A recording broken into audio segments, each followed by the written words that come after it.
Buenos días. Bueno, en este video vamos a explicar un poco a Spanning Tree, al protocolo Spanning Tree.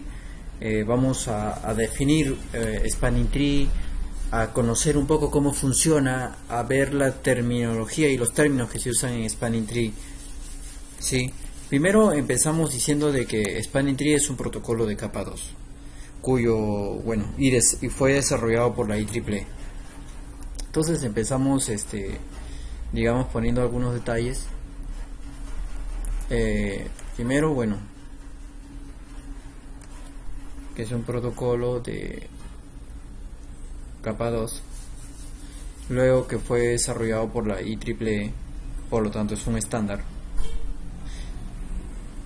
¿no? Y cuya función es eliminar los bucles, ¿no? Es bloquear los puertos que puedan generar un bucle o loop. ¿Sí? Esa es la función. ¿Por qué en capa 2 se necesita un protocolo y no se utiliza en routers? ¿Por qué? Bueno, porque en los routers, bueno, que hacen reenvío de paquetes IP, dentro del protocolo IP hay especificado un campo llamado TTL, y este campo es el que, digamos, evita que un paquete viaje indefinidamente en la red, ¿no? Este paquete dice, ¿no? Este time to life, digamos un campo que permite suprimir un paquete al llegar a un contador. Inicia en 255 y cuando el contador llega a 0, ya sea por la cantidad de saltos que dio, cada salto obviamente se va a reducir este campo. Simplemente ese datagrama deja de existir y por ende no habría mayor problema. Sí, este mismo mecanismo no tenemos nosotros en capa 2, por lo tanto necesitamos un protocolo como Spanning Tree. Ahora, ¿en qué casos funciona este protocolo? Bueno, para eso, disculpen, aquí voy a dibujar un switch, ahí se me fue un poco la mano. Luego en este otro lado voy a dibujar otro switch, vamos a poner el switch 2, una conexión entre ambos, una PC aquí, otra PC acá. En principio quiero dejar en claro de que, bueno, aquí para empezar solamente hay una forma de conectarse, que es a través de este enlace, por lo tanto no hay una topología redundante, por ende no se necesita un protocolo como Spanning Tree para evitar el bucle, porque no hay ningún bucle. El problema surge cuando aquí agregamos otro bucle, que es este enlace. Aquí sí hay un bucle entre los switches y por ende sí existe la posibilidad de que se genere un bucle, ¿no? Y un problema en cuanto al tráfico. Pero ¿en qué casos? A ver, primero decimos de que si la PCA quiere viajar a la PCB, el tráfico de A quiere viajar a B y tanto el switch 1 como el switch 2 conocen por los puertos y tienen, digamos, en su memoria CAM la dirección física de B, no habría ningún problema y no se produciría una tormenta de brocas. El problema surge cuando esta PCA desconoce la MAC de destino de B. ¿Y qué pasa cuando A desconoce la MAC de destino de B? Envía un ARP request, usa el protocolo ARP request que se apoya sobre Ethernet para poder consultar cuál es la dirección MAC de destino de B, ¿no? En este caso, cuando A genera un ARP request, manda el ARP request a manera de broadcast, ¿sí? El switch, al recibir un broadcast, ¿qué es lo que hace? Lo reenvía por todos sus puertos, menos por el puerto por el cual ingresó, ¿no? Este switch, al recibir un broadcast en este puerto, lo va a reenviar por todos sus puertos, menos por el puerto por el cual ingresó. Entonces quiere decir que este broadcast que vino por aquí está retornando por aquí. Lo mismo pasará con este broadcast que viene en este sentido, llega aquí y al llegar aquí se va a replicar a todos los puertos, ¿no? Este proceso se repite indefinidamente. El broadcast que vuelve a llegar aquí, al ser un broadcast, el switch lo va a volver a reenviar y se está produciendo un incremento de copias de un mismo broadcast, ¿no? De manera exponencial, ¿sí? De manera exponencial. Y esto lo que produce es una tormenta de broadcasts, es una excesiva cantidad de broadcasts viajando en nuestra red y que en algún momento va a hacer que nuestra red se caiga. por procesamiento, por uso excesivo de recursos, nuestra red va a terminar cayendo. Para evitar esto, se necesita que exista un mecanismo por el cual bloqueemos un enlace, como podría ser el de aquí, y al bloquear un enlace solo tendríamos una conexión disponible, por ende no se podrían o no se replicarían los broadcasts, ¿sí? Entonces esa es la función del protocolo Spanning Tree, ¿sí? Eliminar los bucles, ¿no? Eliminar los bucles. ¿Y cómo lo hace? Bloqueando los puertos, ¿sí? Para eso tenemos el siguiente ejemplo. Un poco, ya sabemos que Spanning Tree sirve para eliminar bucles en nuestra red. Ahora lo que queremos es un poco saber cómo funciona. Bueno, para empezar, es que Spanning Tree elimine los bucles, necesita, digamos, construir una jerarquía. ¿Y cómo la hace? Pues en base a un algoritmo, ¿no? Al algoritmo de Spanning Tree, obviamente, ¿no? O Spanning Tree Algorithm, STA, como lo conocen algunos. A ver, me permiten aquí, voy a habilitar el puntero. Entonces, bueno, de hecho usa este algoritmo. Bueno, esto es lo que dicen los textos. Aquí vamos a ver, todos los switches manejan lo que es un bridge ID, ¿sí? Y quiero ser muy claro en esta parte. Un bridge ID es un ID, es un identificador que es único para cada switch y está compuesto por dos datos, por un campo llamado prioridad y otro campo llamado MAC address. Ambos campos compuestos forman el bridge ID. Como sabemos, bueno, el bridge ID, la prioridad por defecto de los switches Cisco es 32.768. Sí, en este ejemplo hemos dibujado tres switches Cisco con la misma prioridad, digamos que la prioridad por defecto, y le hemos puesto, digamos, unas MACs ahí simbólicas, en este caso la MAC A, la MAC E y la MAC B, ¿no? De estas sabemos que, hablando hexadecimalmente, la menor es la A. Por ende, este switch cuyo bridge ID es menor tanto a este switch como al de abajo, ¿sí?, hará que se convierta en el root bridge, y esa terminología la reconocemos como root bridge. Este es mi switch raíz. Él va a ser la raíz de mi árbol que se va a construir a partir de él, ¿no? Este switch raíz, ok, va a formar una conexión, tiene que ser, digamos, el origen para construir una red libre de bucles. Para poder hacer esto, obviamente los switches tienen que conversar y tienen que enviarse ciertos mensajes. Esos mensajes son conocidos como los BPDUs, Bridge Protocol Data Unit. Estos mensajes o estos paquetitos son enviados entre switches, ¿sí? Y por medio de estos paquetitos es que los switches establecen y dicen él es el root bridge. Bueno, existe una lógica obviamente para esto, ¿no? Primero, cuando un switch se enciende, se dice que el switch asume que es el root bridge y envía los BPDUs diciéndole a todos sus vecinos de que él es el root bridge. Lo mismo hacen los otros switches, ¿no? Y vayamos a este caso, por ejemplo. Este switch, ¿no?, recibe el BPDU de este switch de la derecha, ¿sí? Y el switch de la derecha le dice yo soy el root bridge, y él le dice aguanta, yo también soy el root bridge. Entonces, ¿qué es lo que hace este switch? Compara el bridge ID de él con su propio bridge ID y dice, ok, él tiene razón, su bridge ID es menor, por lo tanto él es el root bridge, yo no soy el root bridge. Y esa misma información se le envía al switch de abajo, de tal forma que en algún momento, ¿no?, hay una consistencia de la información, ¿sí?, y todos determinan que él es el root bridge. Este switch de acá, que le vamos a llamar por decirlo de alguna forma el switch 1, él sería el root bridge, ¿sí? Y es así como todos se ponen de acuerdo y dicen que el switch 1 es el switch root bridge, ¿no? A partir de ahí empiezan a tomar los puertos unas ciertas denominaciones. Por ejemplo, todos los puertos conectados a un root bridge son puertos designados o designated port, ¿sí?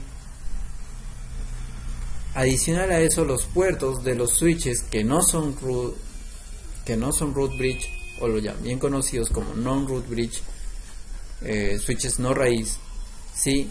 Los puertos con menor coste, ojo, con menor coste hacia root bridge se convierten en los root port, ¿sí? Root port. Ojo, ¿por qué hablo de menor coste? En este caso asumimos de que todas estas enlaces son de 100 megabits, ¿sí? Por lo tanto tienen el mismo coste, ¿sí? Eso es importante tenerlo claro para no... Existe una tabla de costes, ¿ok? Por el cual podemos, digamos, en otros casos o en otro tipo de topologías, determinar el root bridge a partir de los costes. Pero en este caso, bueno, para no ahondar mucho y tratar de ser lo más explícito posible, vamos a considerar que todos los enlaces son del mismo coste. ¿Sí? Bueno, de hecho, entre este segmento también se tiene que determinar cuál es un puerto designado, ¿sí? En este caso, vamos a ver aquí, por ejemplo, de que en este segmento se tiene que designar un puerto designado. En este caso, imaginemos que este sea el puerto FA02 y este de aquí sea el puerto FA05. Importa mucho, sabiendo que en este caso el puerto o el switch con menor coste entre el switch 2 y el switch 3 es aquel que tiene menor bridge ID, que en este caso sería el switch 3. Por lo tanto, este puerto de aquí sería el puerto designado, ok, y este puerto, de hecho, porque tiene que bloquear el loop, tendría que ser nuestro puerto no designado, ¿sí? Ese sería el puerto que se tendría que bloquear. Dicho sea de otro modo, nuestra topología final quedaría como aquí el switch 1 conectado al switch 2 y conectado al switch 3. Así quedaría nuestra topología lógica, ¿sí? La física seguirá manteniéndose como tal, pero la lógica sería así. Entonces, como se dan cuenta, esta es una raíz y estas son sus ramas. Por lo tanto, Spanitree ya formó su jerarquía en el switch 1 como switch raíz y todas sus extensiones sin ningún bucle. Es así como Spanitree libera una topología redundante en una topología libre de bucles, ¿sí? Obviamente, si este enlace se cae, Spanitree habilita este puerto, ¿sí? Y recalcula nuevamente los costes y los otros valores referente al estado de los puertos, ¿sí? Este estado de que un switch pueda, debido a un corte o algún algo repentino, ¿sí?, se llama convergencia, ¿sí? Y la convergencia en Spanitree, bueno, este dato es adicional, ¿no?, es aproximadamente de 50 segundos. Es un tiempo muy alto, considerando de que durante esos 50 segundos probablemente la red pierda cierta calidad y cierta performance, ¿sí? Este valor o esta convergencia de hecho se mejora bastante con una mejora en el protocolo que lo vamos a ver más adelante con Rapid Spanitree. De momento pasamos a la siguiente y acá explicamos un poco la terminología, el famoso root bridge, ¿no?, que es el switch con el BID más bajo, el root port, que es el, ¿no?, ahí, bueno, acá se me rayó esto ya, bueno, ya no puedo seguir. Entonces, el puerto con menor coste de root bridge, el puerto designado, que es el puerto en estado de reenvío, y el puerto no designado, que es el puerto que está bloqueado. Sí, ahí está una explicación de la terminología. Adicionalmente a esto, nosotros tenemos que en Spanning Tree los puertos, ¿sí? Para pasar de un estado, me van a disculpar esto hasta que se... Sí, los puertos tienen 5 estados posibles: estado blocking, bloqueo, escucha, aprendizaje, reenvío y el puerto deshabilitado. ¿Sí? Este es un puerto que está en chut, ¿sí? No hay mayor detalle ahí. El puerto blocking es el puerto que vendría a ser el puerto no designado, ¿cierto? El puerto no designado, ya basándonos en Spanning Tree. Cabe recalcar que estos puertos de aquí, tanto el listening como el learning, son puertos o estados transitorios. Quiere decir que un switch no puede quedarse o un puerto de un switch no puede quedarse en ese estado durante mucho tiempo, solo es un tiempo determinado, ¿sí? De hecho, bueno, se dice que un puerto está en estado bloqueado, o cuando está en estado bloqueado solamente recibe los BPDUs más no los reenvía y no las procesa, ¿no? Sin embargo, cuando se produce un cambio en la red, este switch necesita procesar estas BPDUs, y para eso pasa al estado de listening, donde empieza y forma parte de la topología de Spanning Tree, pero aún se queda solamente procesando información, ¿sí? Luego, para pasar al siguiente estado, learning, es cuando el puerto empieza a aprender las famosas MAC address, ¿sí? Y por último pasaría al estado forwarding, que es el estado de reenvío. Es un estado donde el puerto recibe información y la reenvía, y lo mismo con las BPDUs, ¿sí? Entonces, para pasar del estado blocking al estado forwarding, tiene que pasar necesariamente por listening y learning, y este proceso demora aproximadamente 50 segundos, ¿no? 15 segundos en listening, 15 segundos en learning, si más recuerdo, y 20 en blocking, ¿sí? Son todos esos los timers que demora para pasar del estado blocking a forwarding. Y este definitivamente es un gran problema en cuanto a la convergencia de Spanning Tree, ¿sí? Me permite, a ver, un rato. Bueno, esto es con referente a Spanning Tree. De hecho, Rapid Spanning Tree, que es el protocolo o es la mejora que se hace Spanning Tree, se cambian algunos términos también, sí, y acá sí voy a hacer, acá sí, no. Para empezar, los estados de puertos disable, blocking y listening cambian y se llaman solamente descarta, ¿sí?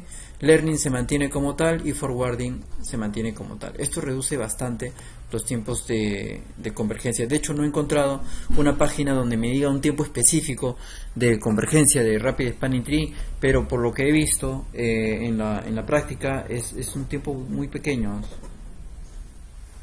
Me parece menos de 5 segundos, según lo que he visto en la práctica. De hecho, no hay un dato oficial sobre eso, ¿sí? Vamos a continuar aquí y vamos a ver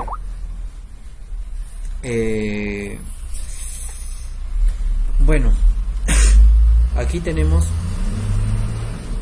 un poco de lo mismo, ¿sí? Que ya se ha visto qué es lo que hace un puerto cuando está en listening y blocking. Si no hay más datos que conversar, lo en parte importante es de aquí, donde se redefine que acá teníamos 5 estados posibles, 5 nombres de estados posibles, y acá solo tenemos 3 nombres, ¿sí? Rapid Spanning Tree. Otro detalle es que el estándar de IEEE de Rapid Spanning Tree es 802.1W y el estándar de Spanning Tree es 802.1D.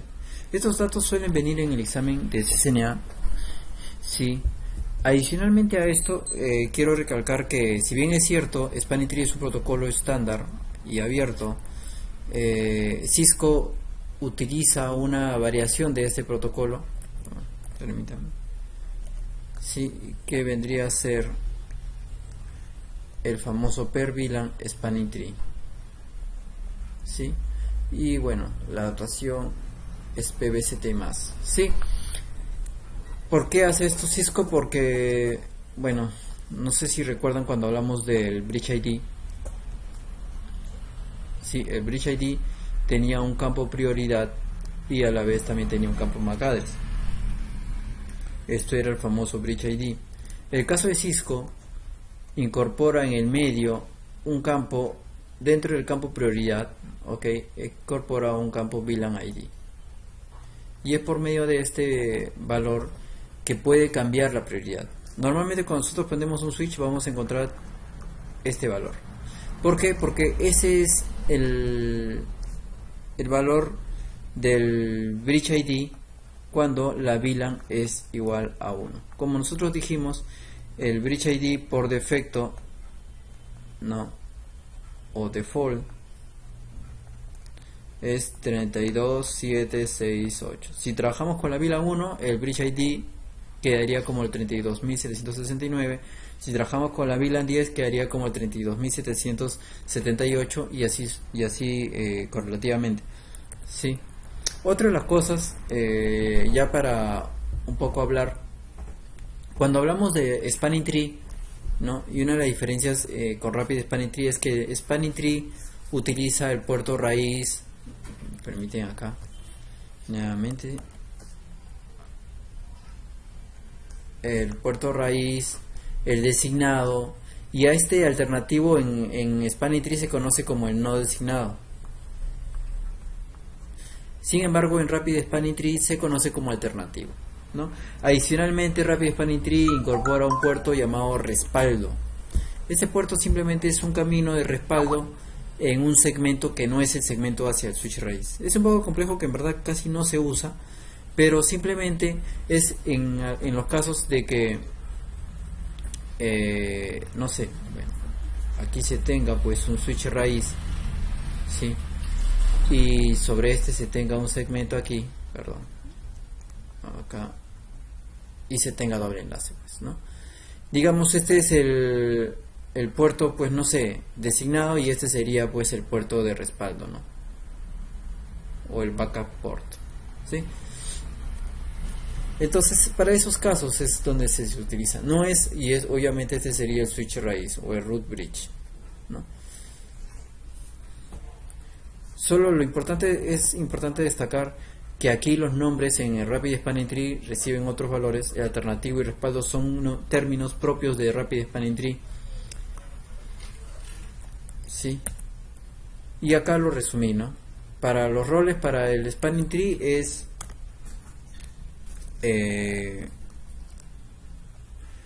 root port, designated port, no designated port.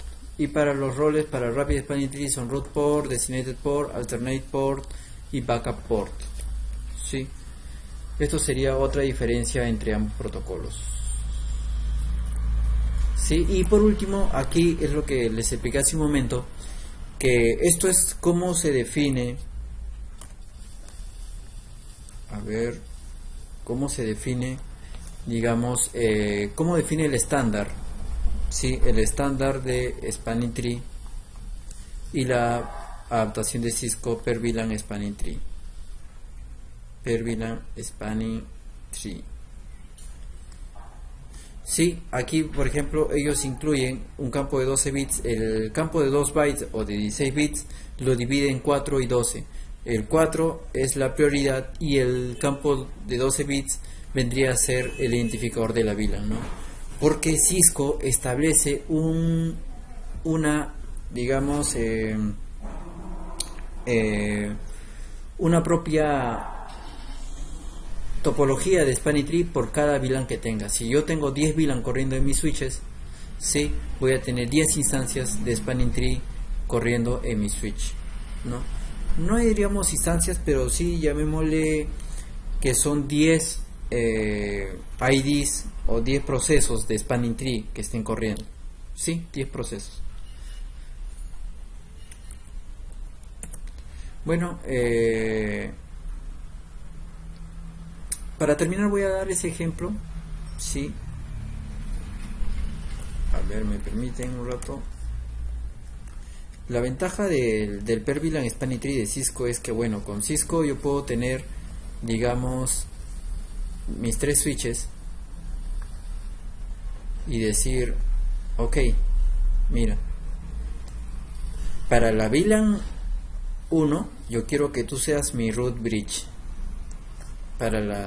y el resto sea no root bridge para la VLAN 1, pero para la VLAN 2 yo quiero que él sea mi root bridge, y lo mismo aquí para la VLAN 3 yo quiero que tú seas mi root bridge, de tal forma que vamos a tener para distintas topologías de Spanning Tree para distintos tipos de VLAN. ¿Y qué nos va a permitir esto? Nos va a permitir poder hacer un balanceo de, digamos, de carga de los enlaces, ¿no? Al ser probablemente para la VLAN 1, probablemente este puerto esté en bloqueo y solo se utilicen estos 2 enlaces, o sea, solo se va a utilizar estos 2 enlaces. Sin embargo, para la VLAN 2, como él va a ser el root, este puerto no va a ser bloqueo, probablemente el puerto de bloqueo sea este aquí, ¿no? Y va a tener flujo de estos 2 enlaces. Entonces la VLAN 2 va a usar este enlace aquí y este enlace acá, mientras que la VLAN 1 va a usar este enlace aquí y este acá, y este que no usaba va a ser usado por otra instancia de Spanning Tree, y eso que permite poder utilizar los enlaces, todos los enlaces al mismo tiempo, ¿no? Ya que si solo tendríamos un solo proceso de Spanning Tree, solamente un enlace se bloquearía y no podríamos usarlo por ningún motivo. Pero no, Cisco, al dividir por VLAN la instancia o el proceso por VLAN, podemos definir nosotros por qué rango de VLAN queremos que sea el root ciertos switches, y en qué otro conjunto de otras VLAN puede ser el root otro switch. De esta forma vamos a poder tener un mejor balanceo de la carga de información. Bueno, espero que este video haya servido y haya aclarado algunas cosas. A lo mejor si hay sugerencias en ver más aspectos prácticos, para mí de hecho sería más manejable ver temas prácticos, laboratorios y esos tipos de cosas. Pero bueno, vamos, este es, digamos, el primer video que lanzo. Espero que les guste, y bueno, conmigo será hasta otra oportunidad. Muchas gracias.